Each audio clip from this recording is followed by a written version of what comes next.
Wisconsin is still being talked about as a battleground state this election cycle, but that dates back to previous elections as well. WMTV's Mackenzie Davis joining us live from the United Center this morning. And Mackenzie, you spoke with a political expert who says it could come down to Wisconsin voters this November. Yeah, Phoebe, good morning. That's right. I did speak with actually a senior political reporter and editor, Mark Murray. He's with NBC News, and he says that Wisconsin, battleground state, very important this upcoming election.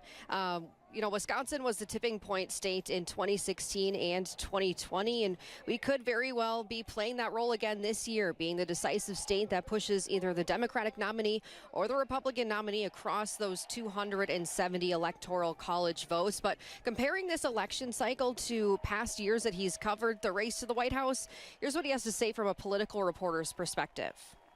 We're talking about an assassination attempt on Donald Trump. We're talking about a change at the top of the Democratic ticket, 2 vice presidential rollouts, 2 conventions, and probably more to come.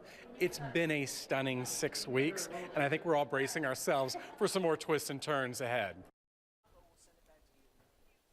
As we did ask Mark Murray about those specific questions to Wisconsin and got a lot of insight. It was pretty cool to hear from someone in our field who is really dialed into what is happening this election season. He said Wisconsin could come down to 10, 20,000 votes this November. So he's really looking forward to, along with us, what's going to be coming up here this election. For now, live in Chicago, Mackenzie Davis, WMTV 15 News.